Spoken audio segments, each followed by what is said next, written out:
매일 아침 꼭 챙겨야 할 뉴스 딱 3개만 골라서 깊게 들여다봅니다. 뉴스 3개 시간인데요. 수요일에는 서울신문의 김진아 기자와 함께합니다. 어서 오세요. 네, 안녕하세요. 네, 제가 호적을 바꿀 뻔했습니다. 아, 네, 큰일 날 뻔했습니다. 네, 박지훈 변호사도 모셨습니다. 네, 안녕하세요. 어서 오십시오. 네, 아주 힘차게 인사를 해주시죠. 아침이니까요. 제가 아, 세게 예. 일부러. 네. 활력 충전? 예. 네.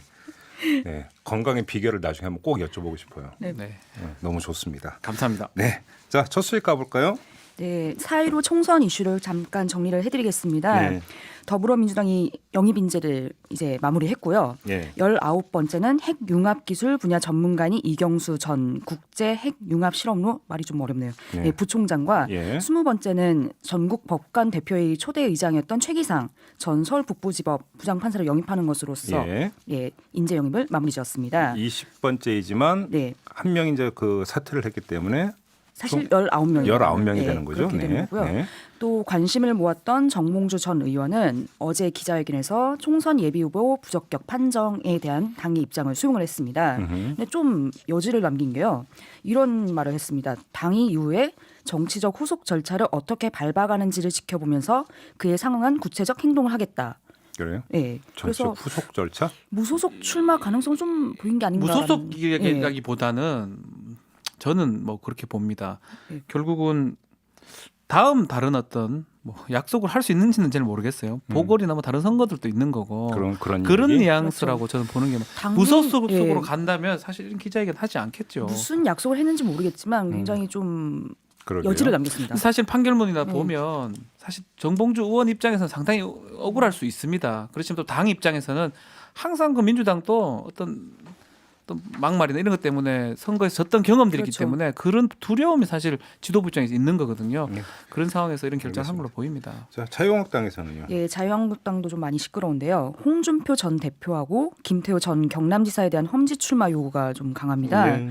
그런데 이제 홍준표 전 대표는 경남 양산을로 출마지를 바꿀 용의가 있다고 좀 밝혔는데요. 김태호 전 지사는 고향 거창에서 출마할 뜻을 굽히지 않고 있다고 합니다. 네. 또 나머지 3당을 말씀드리면요. 바른미래당, 대한신당, 민주평화당 등 호남을 지지 기반으로 하는 세 개 정당이 17일까지 조건 없이 통합하기로 했습니다. 이제 본격적으로 이제 선거 관련 뉴스가 네. 쏟아지고 있지 않습니까? 그래서 이제 저희가 매일매일 중요한 뉴스 그러니까 몇 가지씩 이제 추려서 전달을 해 드릴 텐데 그 가운데 그래도 한번 집중 논의가 필요한 사안이 있겠죠? 어떤 거겠습니까? 저는 홍준표 전 대표의 향후 행보를 좀 얘기를 해보고 싶은데요. 왜 양산을 꺼냈을까? 그렇죠. 왜라고 보세요? 저희는 생각했을 때 약간 타협안을 제시한 게 아닌가라는 생각을 하고 있거든요. 네. 그러니까 지도부는 강북 쪽으로 나가라. 그러니까 강북구가 아니라요. 강북 지역 쪽으로 나가라. 수도권에. 네, 수도권은 나가라 있는데 홍준표 전 대표는 고향에 반드시 나가겠다는 의지가 있었고 그게 충돌하다 보니 그럼 내가 차라리 경남 양산으로 가겠다. 문재인 대통령이 상징적인 그 곳을 내가 이겨보겠다라고 타협안을 제시한 게 아닌가라는 생각하고 김두관 있습니다. 의원이 나오기로 네. 했거든요. 그렇습니다. 김두관 정도면 좀 어렵지 않느냐. 이기면 의미가 있지 않느냐. 그렇죠. 뭐 그런 뉘앙스로 지금 얘기를 했는데 그렇죠. 지도부 입장에서는 먹히지 않죠. 사실은 험지는요 안 되는데 되게 하는 그런 험지인데 여기는 박빙이라고 보는 게 맞거든요. 험지가 아니고 박빙인데 이제 홍준표 전 대표 입장에서 그래도 김두관이라는 얼굴이 있기 때문에 네. 여기 가면 싸움 할 만하다. 자, 그런데 그러면 제가 안 한번 맞겠죠, 관점을 당연히. 확 180도 뒤집어 보죠. 네. 한국당의 관점이 아니라 민주당의 관점에서 양산을 해서 김두관 대 홍준표의 매치가 성사가 된다면 민주당은 좋을까요, 싫을까요? 그 생각 해보셨어요? 그 생각 진짜 못 해봤는데요. 왜냐면은 졸병과 싸우지 않겠다라는 홍준표 전 대표. 그러니까 쉽게 하면 전 지사와 또 그 다음 후임 전 지사. 그렇죠. 경남지사 더비죠. 예. 그러니까 어찌 보면 그 양산을이 제2의 종로가 될 수도 있는 거 아닙니까? 그런 그렇죠. 점에서 어떤 상징전이라고 하는 점에서 그런 의미에서 사실은 민주당 입장에서는 반약인데요. 어차피 받지 않을 것 같으니까 양산을 가지를 못할 것 같아요. 홍준표 전 대표가 지도부 입장에서는 뭐 별로 안 좋아하니까 네.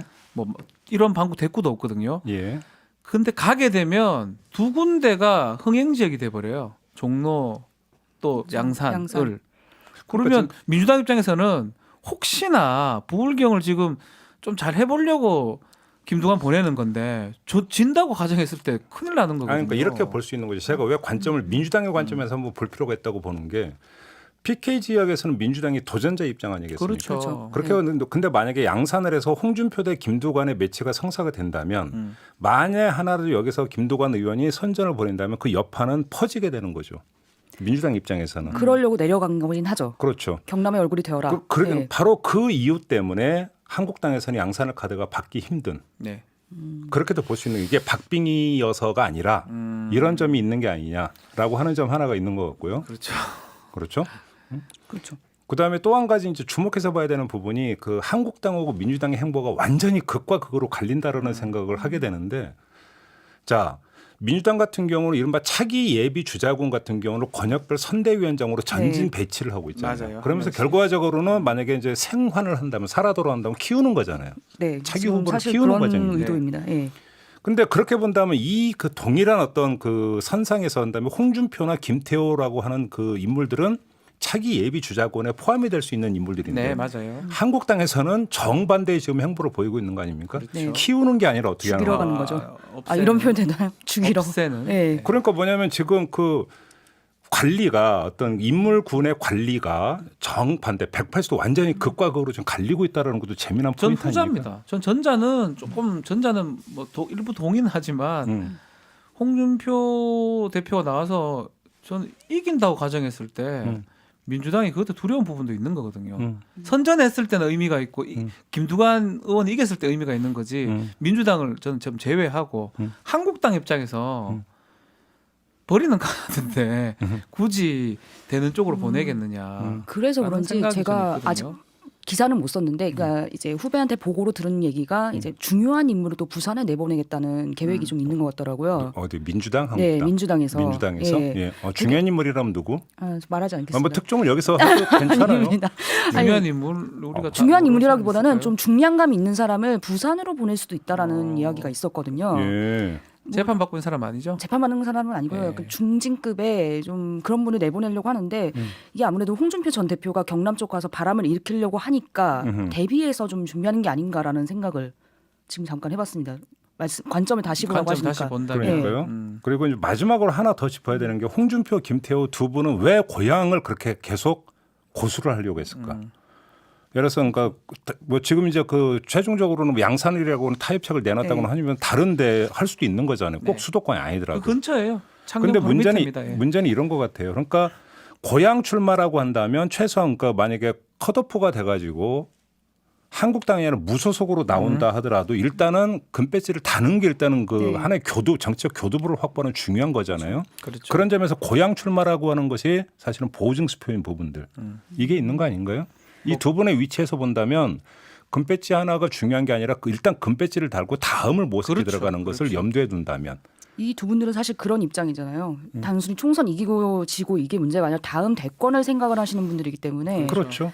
그래서 나중에 무소속으로라도 일단 그 여의도로 입성을 한 다음에 차후를 모색해 들어가기 위해서는 일단 무조건 당선이 보장되는 곳. 맞습니다. 이게 중요한 거죠. 김태호 전 지사 같은 경우, 전 의원 같은 경우는 뭐 자기 고향 가면 무소속이든 뭐 형님이 뭐 수만 명이 되기 때문에 제가 알기로는 엄청난 인기가 있기 때문에 네. 당을 달든 무소속이든 충분히 승산이 있거든요. 형님이 수만 명입니까? 가족관계 등록부 한번 확인해 봐야겠네요. 형님이라고 부르는 그만큼 스킨십이 아주 그 인기가 있는 그리고 좀 그 지역에서는요. 신기한 게 홍준표 전 대표가 무소속으로 나갈 입장은 좀 안 보이기는 하거든요. 내가 이 당에 얼마나 있었는데 라는 입장을 보이는데 또 4년 전에 생각해 보면 이해찬 전 대표가 컷오프 된 다음에 무소속으로 출마해서 다시 돌아와서 당대표까지 됐잖아요. 그렇죠. 또 모르는 일인 것 같습니다. 급이 그러니까 한양이잖아요, 그게. 그러니까 이 그 두 사람의 어떤 그 움직임은 공천을 들어서는 움직임과 논란은 총선이라고 하는 그 틀에서만 볼 게 아닌 것 같아요. 네, 맞습니다. 대선이라고 하는 것을 같이 놓고 그러니까 그 분석을 해야 딱 하는 한 거죠. 가지만요. 험지에서 떨어졌을 때 아무런 의미가 없어요. 두 사람한테는 잊혀집니다. 바로. 아무런 의미가 없습니다. 그냥 이제 약간이라도 의미가 있으면 가는데 아무런 의미가 없어요. 우리가 진짜 솔직히 뭐 두 사람을 뭐 좋아하고 이걸 떠나가지고 갈 이유 자체가 없는 거예요. 두 사람한테는. 알겠습니다. 자 어떻게 될지 한번 좀 지켜보도록 하겠고요. 자 두 번째 뉴스로 넘어가죠. 네, 신종 코로나 바이러스 감염증 관련 소식인데요. 네. 정부가 중국 본토 이외에 뒤늦게 좀 홍콩과 마카오에 대해서도 오늘 0시를 기해서 감염증 오염 지역으로 지정을 했고요. 네. 이 지역을 통한 입국자에 대한 검역을 강화하기로 했습니다. 그래서 홍콩하고 마카오에서 입국하는 모든 내외국인들은요. 오늘부터 특별 입국 절차를 통과해야 하고요. 네. 또 이 밖에도 우한에 남은 교민하고 중국인 가족 140여 명을 태우는 3차 전세기가 오늘 오전 6시 반쯤에 김포공항에 도착을 했습니다. 아, 도착을 네, 했군요. 도착했습니다. 그럼 이제 지금 아마 공항에서 이제 정밀 검역이 진행이 되고 있겠네요. 네. 그리고 이제 검역 절차가 끝나면 이제 바로 이동을 하는 거고요. 네, 알겠습니다. 아무튼 오염 지역이 확대가 됐다 이런 이야기가 되는 거잖아요. 그렇죠. 자, 이걸 근데 뭐 이게 뭐 좀 적절한 타이밍이라고 봐야 되는 겁니까? 뭐 어떤 이야기들이 좀 나오고 있어요? 좀 약간 정부가 한 말씩, 그러니까 지금 잘 하고 있긴 하지만 한 말씩 좀 늦지 않냐라는 얘기가 나오는데요. 네. 그게 중국 광동성에서 마카오를 경유해서 지난달 31일 입국한 26번 한국인 남성 환자가 있고요. 네. 또 27번 중국인 여성 환자가 있는데 이들에게 감염된 25번 한국인 남성 환자가 또 확인이 되니까 네. 뒤늦게서 이제 중국 본토에도 홍콩, 마카오 입국자에 대한 검역을 강화한 거라서 네. 좀 선제적으로 대응하는 게 낫지 않겠냐라는 지적이 나온 것 같습니다. 근데 이거는 또 선제적으로 하면 이걸 또 다 너무 막느냐 외교 문제로 이러니까 연결될까요? 저는 네. 정말 이 어떤 게 터질 때마다 그 딱딱딱 정확하게 막는 것 같거든요. 뭐 제 생각일 수도 있지만 상당히 그 확산 속도가 더뎌요. 네. 더딘 건 우리한테 너무 좋은 거고. 지금 그러니까 우리가 간과해서는 안 되는 게 지금 대한민국에서 지역사회 감염이 나타나지 않고 있다라고 그렇죠. 3차, 그렇죠. 4차 감염 예, 같은 게 가장 없는 우려했던 게 거거든요. 사실은 그건데 이걸 막고 있다라는 거죠. 그러니까 엄청난 방역이고 제가 그 질병본부 감염대책본부장 그분 브리핑할 때 보면 질병관리본부장. 예, 본부의 질병관리본부장이죠. 예. 정말 고생을 하고 있는 것 같거든요. 아, 그러게요. 그 대응이 늦는다는 거는 그냥 일반적인 얘기인 거지. 사실은 최선을 다하고 있다고 좀 많은 분들이 좀 응원을 좀 하셔야 되지 않을까 생각이 그분은 듭니다. 많이 얼굴이 안 좋아지셨더라고요. 네, 실제로. 힘들어 보입니다. 예. 그러니까 오히려 이제 그 타이밍이라는 걸 이렇게 볼 수도 있는 거겠죠. 그러니까 우리가 어떤 이거는 이런 조치는 불가피한 조치라고 그렇죠. 하는 것들을 상대국에게도 네. 어필할 수 있는 부분들. 그렇죠. 그러니까 여기서 어떤 조절이 필요한 부분들이 있다. 외교적 부분이 분명히 있는 거거든요. 그래서 이것도. 이제 어제 저희가 이제 엄죽 교수하고 다시 인터뷰하고 이러면서 이제 다시 듣는 이야기가 그런 것도 중요하지만 더 포인트를 두고 봐야 되는 것은 그래서 검역이 확실하게 이루어지고 있다라는 네. 점. 오히려 이거를 중시해서 봐야 되는 것 아니냐. 그리고 지역사회 감염이 나타나지 않고 있다는 아직 안 것. 나타나는 거. 그렇죠. 너무나 이거는 우리한테 좋은 그렇습니다. 내용이고 잘 막아질 것 같다는 생각도 들기도 그러면서 하고요. 이제 방역이 지금 뭔가 제대로 되고 있다라고 하는 게 전문가들이 좀 평가하더라고요. 그렇죠. 알겠습니다. 자, 마지막 뉴스로 넘어가죠. 네, 국정농단 수사 관련 소식인데요. 네. 그러니까 최서원 씨, 개명 전 최순실, 개명 후 최서원 씨입니다. 네. 네, 이분의 집사로 알려진 데이비드 윤이 곧 국내에 송환될 거라는 소식이 있는데요. 네. 거의 3년 만에 국내로 오는 겁니다. 그렇네요. 예, 네덜란드 법원이 지난 10일 범죄인 인도 조약에 따라서 윤 씨의 강제 송환을 결정을 했고요. 네. 윤 씨의 혐의를 간단하게 설명드리면 2016년 서울 서초구 헌인마을이 뉴스테이의 사업지구로 지정되도록 박근혜 전 대통령에게 불법 로비를 해주겠다고 착수금 3억 원을 챙겼습니다. 그래서 알선수재 등의 혐의를 받고 있고요. 그런데 이분이 2016년 9월 독일에 출국한 후에 잠적했다가 인터폴에 적색 수배를 됐었습니다. 네. 그런데 지난해 6월 네덜란드 경찰에 체포돼서 현지 구치소에서 수감된 채 재판을 받아왔습니다. 근데 이제 그 뭐니 해도 네. 관심사는 이 사람 이른바 집사로 불렸던 그렇죠. 사람 아니겠습니까? 네. 그러면 최서원이라고 이제 불러야 되는 구 거인가요? 최순실 현 고소한답니다. 최서원입니다. 아, 그렇게 꼭 불러야 돼요? 네. 그냥 그럼 본인이 최서원이라고 하죠. 요구했습니다. 그러니까 그 네. 최서원 씨 측에서 뭐 그렇게 그 이제 어차피 이제 법원을 통해서 이름까지 바꿨 거니까 개명이 된 거니까요. 뭐 이 최서원의 재산 규모가 어떻게 되는 거냐? 최서원의 집사이기 때문에 그걸 가장 잘 꿰고 있는 사람이 이 사람 아니겠느냐? 네. 그럼 그 시중에 나오는 정말로 조 단위이냐? 몇 뭐 천억대에서 몇 조까지. 그러니까요. 이거 아니겠어요? 8천억에서 최대 10조라는 10조 얘기가 까지인데. 있더라고요. 근데 10조라는 걸 갑자기 8천억에서 어떻게 10조가 됐는지 모르겠습니다. 10조는요. 네. 뭐 들고 다닙니까? 뭐 어떻게 그걸 갖고 있습니까? 근데 그 찾기는 사실 쉽지 않을 것 같아요. 그리고 네. 이 사람 지금 다른 것 때문에 지금 송환된 거거든. 그리고 지금 송환이 쉽게 네. 되지는 않습니다. 네. 이거 대법원 네덜란드 대법원에 상고도 가능하고요. 음흠. 송환 결정을 받는다 하더라도 최소 6개월 정도 소요가 됩니다. 네. 집행 절차가. 네. 일단 시작이긴 한데 저는 밝혀내는 거는 사실은 뭐 만만치가 않다 생각이 들어요. 어렵다. 저는 못 밝혀낼 것 같아요. 예. 뭐 그런 돈은 예. 현금으로 안 들고 다니거든요. 그렇게 사람이 얘기할 이유도 아니, 없고요. 현금 어디다 보관해요? 10조를. 그러니까요. 그러니까. 10조라고 치고. 10조가 지금 무슨 좀 이건희가 얼마 갖고 있죠? 하여튼 10조가 보통 돈입니까? 그걸 뭐 그래서 본인이- 이분이 그런 혐의도 있잖아요. 해외 각국에다가 조금씩 네. 넣어놨다. 뭐 계좌로 뭐 계좌로 숨겨놨다라는 해놨다. 뭐 이런 얘기가 얘기도 있긴 있어서 한데요. 네. 이분이 적극적으로 입을 여시면 좋을 것 같은데. 근데 더 네. 근본적으로 그러면 이 사람은 최서원 씨의 재산을 전부 다 진짜 그러니까 자기 것처럼 다 꿰고 있을까도 사실은 그렇죠. 검증이 안 된 거잖아요. 알 그렇죠. 수가 없습니다. 그렇죠. 명의만 또 그럴 수도 있고요. 예. 그럼에도 불구하고 그러니까 전체 재산 규모가 얼마인가는 둘째치고 아직 그 우리 사법 당국이 밝혀내지 못한 그 숨겨진 재산이 조금이라도 더 있느냐라고 네, 네. 하는 것들은 분명히 밝혀야 되는 거죠. 왜 그건 의미가 그러냐면 있어요. 추징해야 되는 부분이 있고 맞습니다. 예. 그다음에 벌금이 있는 거 아니겠습니까? 예. 앞으로 내야 될 것도 있고 추징금도 다 못 낸 상황이거든요. 그러니까 선고에서 어떤 그 이루어진 추징금과 벌금은 어떤 일이 있어도 그러니까 걷어들여야 되는 거잖아요. 네, 맞습니다. 그리고 수사기관이나 이 사법당국이 추측하는 돈보다 훨씬 지금 적은 돈, 그 뭐 빌딩이죠, 미성 빌딩인가, 네. 그 정도밖에 지금 재산을 파악이 못 하고 있어요. 예. 분명히 있을 건데 예. 그거는 데이비드 윤이 10조까지는 뭐 얘기를 못 하겠지만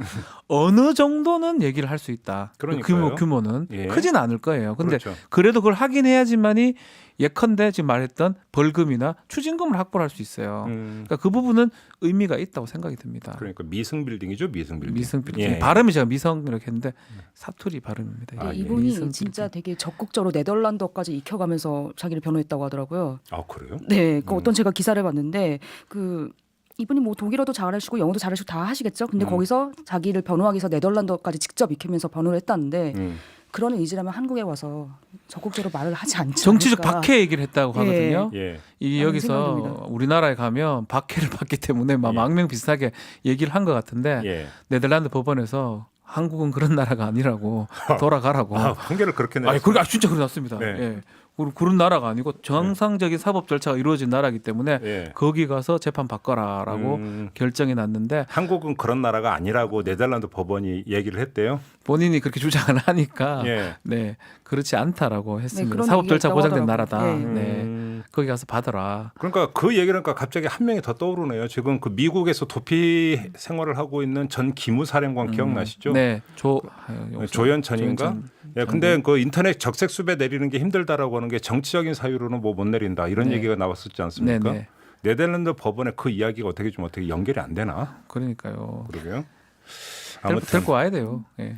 아무튼 그러니까 뭐 그 이 최서원 씨의 전체 재산 규모가 얼마가 되느냐를 파악하는 것도 뭐 그러니까 있을 수는 있다고 생각합니다. 필요하다고 생각을 하는데 근데 중요한 것은 추징금과 벌금이 어마어마한 규모이기 때문에 네. 이것들을 받아내기 위해서는 혹시라도 최서원 씨의 숨겨진 재산이 있는지에 대한 확인과 검증은 반드시 필요하다. 그렇죠. 그렇죠. 그런 의미에서 데이비드 윤의 이 사람은 송환 결정은 의미가 있다. 중요한 어떤 그 키맨이다. 예, 본인 얘기할 수도 있고요. 그렇죠. 본인 계좌 열다가 또 나올 수도 있는 부분도 있거든요. 그렇죠. 그래서 연결된 거 반드시 국내로 송환해서 네. 검찰의 추가 수사가 반드시 필요하다. 필요하다. 이렇게 그건 확실합니다. 이 사건하고 관계없어요. 이 사람 딴 거로 지금 조사받고 있지만 예. 그게 필요한 부분이죠. 그러니까 최서원 씨 재산 규모가 2,200억대로 나왔으니까 그 이상은 나오지 않을까 하는 나오겠죠. 네, 기대가 있습니다. 있겠죠. 그 돈이 사라집니까? 아무튼 파악한 게 2,200억대. 2,200억 예. 특검 당시 발표는 그랬었습니다.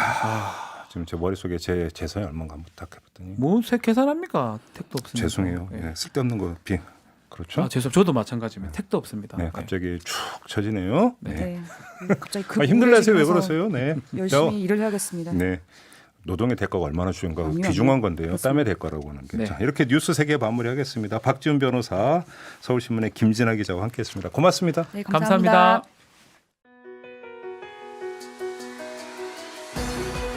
이슈의 핵심을 꿰뚫는 예리한 시선, 믿고 듣는 진품 시사 김종배 시선 집중.